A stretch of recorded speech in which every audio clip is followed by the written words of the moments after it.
concentração da propriedade da terra, que mantém as riquezas naturais, a agricultura e o poder político nas mãos de uma minoria, é uma das principais fontes de injustiças sociais. Com relação à propriedade da terra no Brasil, pode-se afirmar que, vamos lá, pessoal, item A reforma agrária pode ser entendida como uma reivindicação dos últimos 15 anos no Brasil, quando a questão da terra passou a preocupar o governo. Eita, galera, será que é só esse tempinho mesmo? 15 anos, né? Só esse tempinho, 15 anos? Vamos lá. O atual movimento dos sem terra luta pela desapropriação dos latifúndios improdutivos e pela distribuição das terras devolutas do Estado brasileiro. Bom, vamos guardar esse item, que esse item tá bonito pra caramba, né? Mas vamos lá. Item C, os camponeses brasileiros, durante o século XX, não se organizaram, devendo o movimento sem terra ser considerado o primeiro deles. Opa, vamos ver aqui, né? Vamos ver se esse item C aí tem um negócio aí que tá meio estranho, mas vamos lá. D.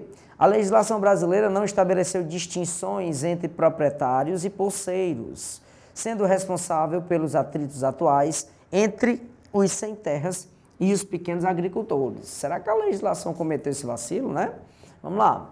Item E. A Lei de Terras de 1850 facilitou sua distribuição, tornando a propriedade acessível aos mais pobres e aos imigrantes que chegaram posteriormente. Vixe, 1850, será mesmo que o Brasil, o Estado brasileiro, dava condições, galera, para imigrantes ter terras no Brasil? Vamos ver qual é o item, eu já tenho quase certeza que é o B de bola, pessoal, de novo. Poxa, professor, tá dando só B, que é isso? Pois é, pessoal.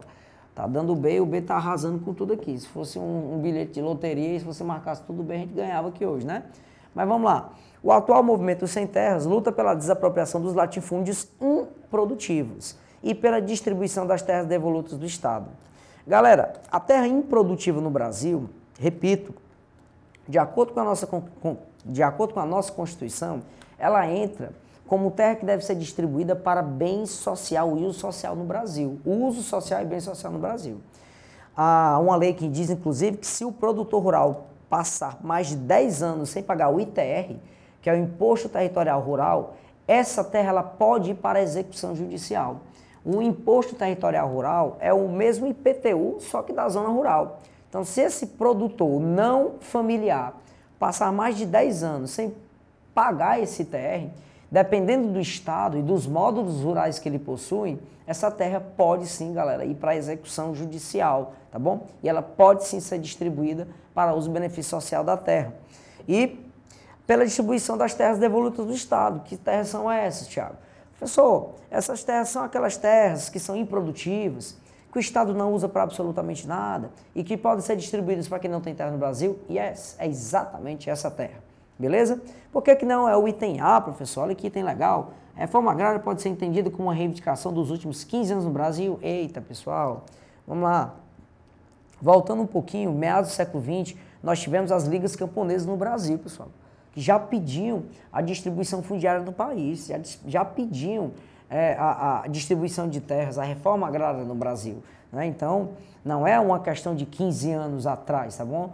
E se a gente parar para pensar, 15 anos atrás remete ao início do século XXI, tá? E a Constituição brasileira determina que as terras devolutas, elas devem ser distribuídas. E lembre-se, o MST é um movimento da década de 80, portanto é um movimento anterior a 15 anos, né? Há 15 anos, aos últimos 15 anos.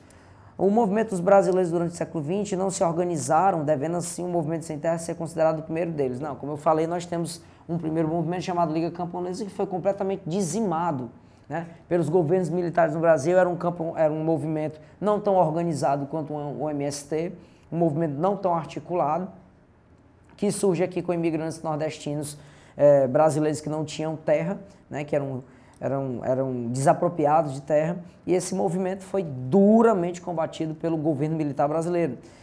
Item D, a legislação brasileira não estabeleceu distinções entre proprietários, posseiros, sendo responsável pelos atritos atuais entre os sem terras e os pequenos agricultores. Não, galera, não é bem assim, tá? Nós temos a distinção na legislação entre proprietário rural, A legislação determina que as propriedades elas são classificadas de acordo com a quantidade de módulos. Então você tem a propriedade rural, você tem o minifúndio e o megafúndio. Então, dependendo de cada estado, de cada módulo rural, de cada estado tem seu módulo rural, nós temos a classificação da terra e dos proprietários de terras no Brasil.